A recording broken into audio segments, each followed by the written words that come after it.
Welcome to our channel. இந்த வீடியோவில் ஒரு ஹெல்தியான பிரேக்ஃபாஸ்ட் ரெசிபி எப்படி பண்ணலாம் அப்படிங்கிறத நம்ம பார்க்க போகிறோம். இது எப்படி பண்ணலாம் அப்படிங்கிறத நம்ம பார்க்கறதுக்கு முன்னாடி நம்ம சேனலை சப்ஸ்கிரைப் பண்ணிக்கோங்க. பக்கத்தில் இருக்கிற பெல் பட்டனை கிளிக் பண்ணிக்கோங்க. இந்த ரெசிபிக்கு ஃபஸ்ட்டு நம்ம ஒரு பாத்திரம் அடுப்பில் வச்சுட்டு அதில் ஒரு 1.5 லிட்டர் அளவுக்கு வாட்டர் ஆட் பண்ணிக்கலாம். இதை நான் ஒரு 3 பேருக்கு யூஸ் ஆகிற மாதிரி நம்ம செஞ்சுருக்கோம்.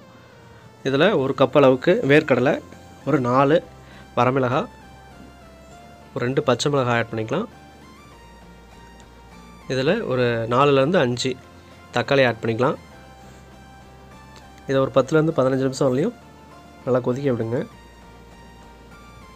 கொதிக்க விட்டதுக்கப்புறம் இந்த தக்காளி தோல்லாம் உரிக்கிற மாதிரி இருக்கும். இந்தமாரி நம்ம தனியாக தக்காளி மிளகாலாம் தனியாக எடுத்துக்கலாம். பருப்பு இந்த வேர்க்கடலை தண்ணியை வடிகட்டி அதை தனியாக வச்சுக்கலாம். இந்த மிளகாயில் இருக்கிற காம்பை எடுத்துருங்க.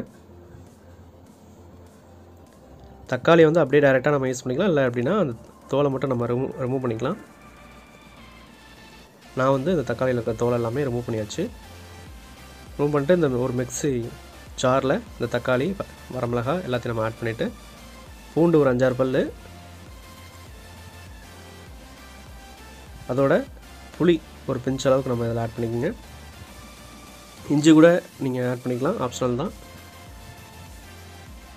சால்ட்டு தேவையான அளவுக்கு நம்ம ஆட் பண்ணிவிட்டு இதை நம்ம அரைச்சி எடுத்துக்கலாம். அரைச்சி எடுத்துகிட்டு இந்தமாரி ஒரு பவுலில் நீங்கள் ட்ரான்ஸ்ஃபர் பண்ணிக்கோங்க. இப்போ நம்ம அந்த வேக வச்ச வேர்க்கடலையை மிக்ஸி ஜாரில் நம்ம ஆட் பண்ணிக்கலாம். இதில் ஆட் பண்ணிவிட்டு இதில் ஒரு கப் அளவுக்கு ரவை எடுத்துருக்கோம். இது நம்ம வறுத்தது வறுக்காதது எதாக இருந்தாலும் ஓகே. இந்த ரவையை மிக்ஸி ஜாரில் ஆட் பண்ணிவிட்டு இதில் லைட்டாக ஒரு சின்ன ஸ்பூனில் சீரகம், சால்ட்டு தேவையான அளவுக்கு, வாட்டர் ஆட் பண்ணிவிட்டு இதை நல்லா அரைச்சி எடுத்துக்க போகிறோம். பாருங்கள், இந்தமாரி இந்த கன்சிஸ்டன்சியில் நீங்கள் அரைச்சி ஒரு பவுலில் ட்ரான்ஸ்ஃபர் பண்ணிக்கோங்க.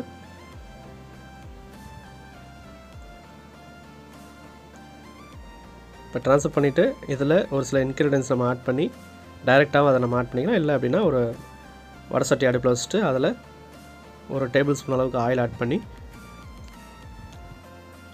அதில் பச்சை கடலைப்பருப்பு, அதோட ஒரு பச்சை மிளகாயை பொடியாக கட் பண்ணி அதில் ஆட் பண்ணிக்கலாம். இது குழந்தைங்க சாப்பிட்ணும் அப்படின்னா இந்தமாரி நீங்கள் பார்த்து தான் அடுப்பில் வச்சு இதை லைட்டாக ஃப்ரை பண்ணி நம்ம அதை ஆட் பண்ணிக்கலாம். இல்லை டைரெக்டாக பெரியவங்களுக்கு யூஸ் பண்ணால் நீங்கள் டைரெக்டாக போட்டுக்கலாம். ஒரு பச்சை மிளகாயை கட் பண்ணி ஆட் பண்ணியிருக்கோம். மீடியம் சைஸ் ஆனியன் ஒரு கப் அளவுக்கு, சின்ன கப்பு ஒரு கப் அளவுக்கு முட்டைக்கோசு கட் பண்ணி அதில் ஆட் பண்ணியாச்சு. இதை நல்லா ஒரு 2லேருந்து 3 நிமிஷம் வதக்கிங்க.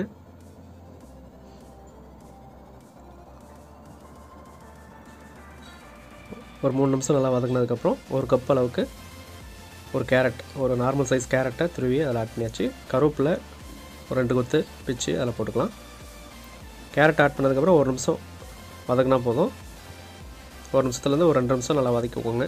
இது குழந்தைங்களுக்கு இந்தமாரி வதக்கி நீங்கள் ஆட் பண்ணிங்க அப்படின்னா இன்னும் ஹெல்த்தியாகவும் இருக்கும். அவங்க விரும்பி சாப்பிடுவாங்க. அந்த பச்சை ஸ்மெல் இருக்காது. சால்ட்டு வேணும்னா ஆட் பண்ணிக்கோங்க. இல்லை அப்படின்னா அந்த மாவுலேயே அதிகமாக போட்டிங்கன்னா அது கரெக்டாக இருக்கும். இப்போ அந்த நம்ம அரைச்சி வச்சுருந்த அந்த மாவில் இந்த மிக்ஸ் வந்து நம்ம அதில் ஆட் பண்ணிக்கலாம்.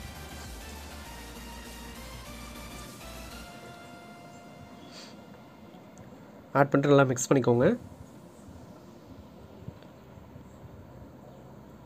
நல்லா மிக்ஸ் பண்ணிவிட்டு இதில் ஒரு கொத்தமல்லி கூட நம்ம இருந்தால் ஆட் பண்ணிக்கலாம். அது ஆப்ஷனல் தான்.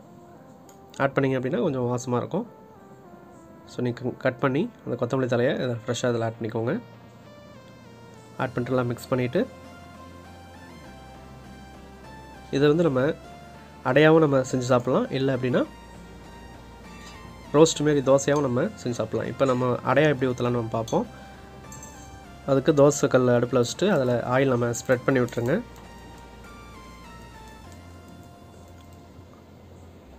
ஆயில் ஸ்ப்ரெட் பண்ணதுக்கப்புறம் மாவோட கன்சிஸ்டன்சி கொஞ்சம் திக்காக வச்சு அடைக்கி நம்ம ஊற்றணும்.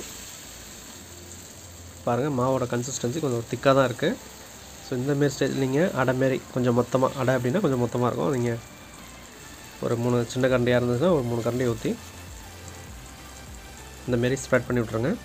அது நல்லா குக் ஆனதுக்கப்புறம் திருப்பி போட்டு அதில் ஒரு ஃபஸ்ட்டு ஒரு 3 நிமிஷம், அதுக்கப்புறம் ஒரு 2 நிமிஷம் வேக விட்டிங்க அப்படின்னா நல்லா ரெடி ஆகிடும். அதை மீடியம் ஃப்ளேமில் அடுப்பில் வச்சுட்டு நம்ம ரெடி பண்ணிக்கலாம். இல்லைனா கறிக்கிறோம். ஆயில் தேவை அப்படின்னா ஆட் பண்ணிக்கோங்க, இல்லை அப்படின்னா வேண்டாம். அது அடை. இதுலேயே இன்னும் கொஞ்சம் தண்ணி ஆட் பண்ணிவிட்டு ஒரு அரை டம்ளர் அளவுக்கு தண்ணி ஆட் பண்ணிவிட்டு கொஞ்சம் மாவு வந்து இந்தமாரி கொஞ்சம் லூஸாக நம்ம இது பண்ணிட்டோம் அப்படின்னா ரொம்ப தோசையாக கொஞ்சம் முருகலாகவும் நம்ம செஞ்சு சாப்பிட்டுக்கலாம். இந்தமாரி நீங்கள் முருகலா மாவு கொஞ்சம் தண்ணி ஆட் பண்ணிவிட்டு இந்தமாரி செஞ்சுங்க கொடுத்தீங்க அப்படின்னா குழந்தைங்க விரும்பி சாப்பிடுவாங்க. இதில் கேரட்டு, முட்டைக்கோஸு ப்ளஸ் அது இல்லாமல் வேர்க்கடலை நம்ம அரைச்சி நம்ம யூஸ் பண்ணியிருக்கறதுனால ரொம்ப ஹெல்த்தியாகவும் இருக்கும். அதுமாரி குழந்தைங்களுக்கு நீங்கள் செஞ்சு கொடுத்தீங்க அப்படின்னா விரும்பி சாப்பிடுவாங்க. ஸோ இதேமாரி நீங்கள் ட்ரை பண்ணி பார்த்துட்டு எப்படி இருந்துச்சுன்னு சொல்லி நம்ம கமெண்ட்டில் சொல்லுங்கள். நம்ம சேனலை ஃபஸ்ட் டைமாக பார்க்குறீங்க அப்படின்னா மறக்காமல் கீழே இருக்க சப்ஸ்கிரைப் பண்ணி பக்கத்தில் இருக்க பெல் பட்டனை கிளிக் பண்ணிக்கோங்க. தேங்க்ஸ் ஃபார் வாட்சிங். தேங்க்யூ.